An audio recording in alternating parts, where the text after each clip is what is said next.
Hi friends, ഇന്ന് നമുക്ക് വളരെ ടേസ്റ്റി ആയിട്ട് വളരെ വെറൈറ്റി ആയിട്ട് ഈസി ആയിട്ട് എണ്ണയിലിട്ടൊന്നും പൊരിക്കാത്ത നല്ല ഒരു റെസിപ്പി ഉണ്ടാക്കുക. ബീഫ് പറാത്ത ഉണ്ടാക്കുക. എല്ലാവരും വീഡിയോ മുഴുവനായിട്ട് കാണണം കേട്ടോ. ലൈക്കും ചെയ്യണം, സബ്സ്ക്രൈബും ചെയ്യണം, കമൻറ്റും ചെയ്യണം കേട്ടോ. ഉണ്ടാക്കുന്നത് എങ്ങനെയാണെന്ന് കാണാം. ഞാനിവിടെ എല്ലാം ചെറുതായിട്ട് കട്ട് ചെയ്ത് വെച്ചിട്ടുണ്ട് കേട്ടോ. വലിയുള്ളി, ഇഞ്ചി, മല്ലിച്ചപ്പ്, കറിവേപ്പില, പച്ചമുളക്, ബീഫ് വേവിച്ചിട്ട് അത് ചെറുതാക്കി വെച്ചിട്ടുണ്ട് കേട്ടോ. എൻ്റെ വീഡിയോ ആദ്യമായിട്ട് കാണുന്നവരാണെങ്കിൽ സബ്സ്ക്രൈബ് ചെയ്യണേ, ലൈക്കും ചെയ്യണേ, കമൻറ്റും ചെയ്യണേ പ്ലീസ്.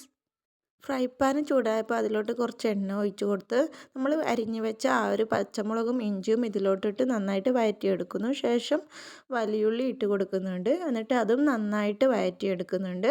ആവശ്യത്തിന് കുറച്ച് ഉപ്പ് ഇട്ട് കൊടുത്തിട്ട് വഴറ്റിയെടുക്കുന്നുണ്ട്. ശേഷം മഞ്ഞൾ, മുളക് ഇതൊക്കെ ഇട്ട് ഒന്ന് മസാലകളൊക്കെ ഇട്ടിട്ട് ഒന്ന് വഴറ്റിയെടുക്കുന്നുണ്ട്. എന്നിട്ട് നമ്മൾ വേവിച്ച് വെച്ച ബീഫ് അതിലോട്ട് ഇട്ട് കൊടുക്കുന്നുണ്ട്. ശേഷം മല്ലിയിലയും കറിവേപ്പിലയും ഇട്ട് വഴറ്റിയെടുക്കുന്നുണ്ട്. നമ്മുടെ നല്ല ടേസ്റ്റി ആയിട്ടുള്ള മസാല ഇവിടെ റെഡി ആയിട്ടുണ്ട്. നിങ്ങൾക്ക് നിങ്ങളുടെ ഇഷ്ടത്തിന് മസാല ഉണ്ടാക്കാം. നിങ്ങളുടെ എരിവിന് ഞാനിവിടെ കുറച്ചാണ് ഉണ്ടാക്കുന്നുള്ളൂ, അതുകൊണ്ട് കുറച്ച് ഐറ്റംസൊക്കെ എടുത്തിട്ടുള്ളൂ. മസാല ഫിൽ ചെയ്യാൻ വേണ്ടിയിട്ട് നമുക്ക് മാവ് ഉണ്ടാക്കട്ടെ. അതിനായിട്ട് ഞാനിവിടെ കുറച്ച് മൈദ എടുക്കുന്നുണ്ട്. എന്നിട്ട് അതിൽ ആവശ്യത്തിന് കുറച്ച് ഉപ്പ് ഇട്ട് കൊടുക്കുന്നുണ്ട്. എന്നിട്ട് ആവശ്യത്തിന് വെള്ളം ഒഴിച്ചിട്ട് അത് ഒരൊത്തൊരു ലൂസിൽ ഞാൻ കലക്കിയെടുക്കുന്നുണ്ട്. അപ്പോൾ നമ്മുടെ ബാറ്റർ ഇവിടെ റെഡിയായി കിട്ടും. നല്ല ദോശ മാവിൻ്റെ പരുവത്തിൽ ബാറ്റർ റെഡിയാക്കി എടുത്തിട്ടുണ്ട്. ഇനി തവി ചൂടായപ്പോൾ നമുക്കതിലോട്ട് ഒഴിച്ചിട്ട് ദോശയുടെ രൂപത്തിൽ ചുറ്റിയെടുക്കാം.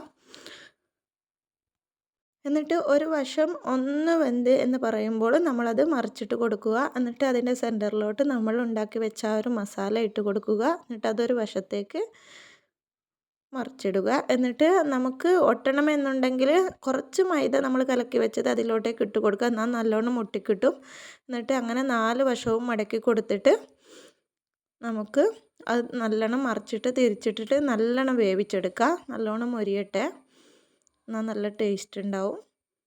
അങ്ങനെ നമുക്ക് എല്ലാവതും ചുട്ടെടുക്കാം. ഞാനിവിടെ ഇത് കുറച്ചാണ് ഉണ്ടാക്കിയത്, മക്കൾക്ക് വേണ്ടി മാത്രമാണ് ഉണ്ടാക്കിയത്. നിങ്ങൾക്ക് ഇത് ഒരുപാട് ഉണ്ടാക്കണമെങ്കിൽ ഇതൊക്കെ ക്വാണ്ടിറ്റി കൂട്ടിയിട്ട് ഒരുപാട് ഉണ്ടാക്കിയെടുക്കട്ടോ. നല്ല ടേസ്റ്റാണ്. എണ്ണയിലൊന്നും ഇടണ്ട, മക്കൾക്കൊക്കെ ഒരുപാട് ഇഷ്ടമാവും. എരിവൊക്കെ കുറച്ച് ഉണ്ടാക്കി കൊടുത്താൽ. അങ്ങനെ ഇവിടെ നമ്മുടെ ബീഫ് പറാത്ത ഇവിടെ റെഡി ആയിട്ടുണ്ട്. എല്ലാവർക്കും ഇഷ്ടമായിട്ടുണ്ടാവും എന്ന് കരുതുന്നു. വീഡിയോയിൽ കമൻ്റ് ഇടുക, ലൈക്ക് ഇടുക, സബ്സ്ക്രൈബ് ചെയ്യുക. വളരെ ടേസ്റ്റാണ് ഇത്. അതുപോലെ ഉണ്ടാക്കാൻ അത്രയ്ക്ക് ഈസിയാണ്. ഞാനിവിടെ മുഴുവനായിട്ട് ഉണ്ടാക്കിയിട്ട് കഴിഞ്ഞിട്ടുണ്ട്. ബീഫ് പറാത്ത റെഡി ആയിട്ടുണ്ട്. നമുക്കിനി അത് മുറിച്ച് നോക്കാം. ഉള്ളൊക്കെ കാണുമ്പോൾ തന്നെ നല്ലോണം സെറ്റായിട്ടുണ്ടാവും. കാണുമ്പോൾ തന്നെ കഴിക്കാൻ തോന്നും. നല്ല ടേസ്റ്റാണ് സംഭവം. ഇപ്പോൾ തന്നെ എല്ലാവരും പോയിട്ട് ട്രൈ ചെയ്ത് നോക്കിട്ടാ. വീഡിയോ ഇഷ്ടമായെങ്കിൽ ലൈക്കും ചെയ്യും, സബ്സ്ക്രൈബും ചെയ്യട്ടാ.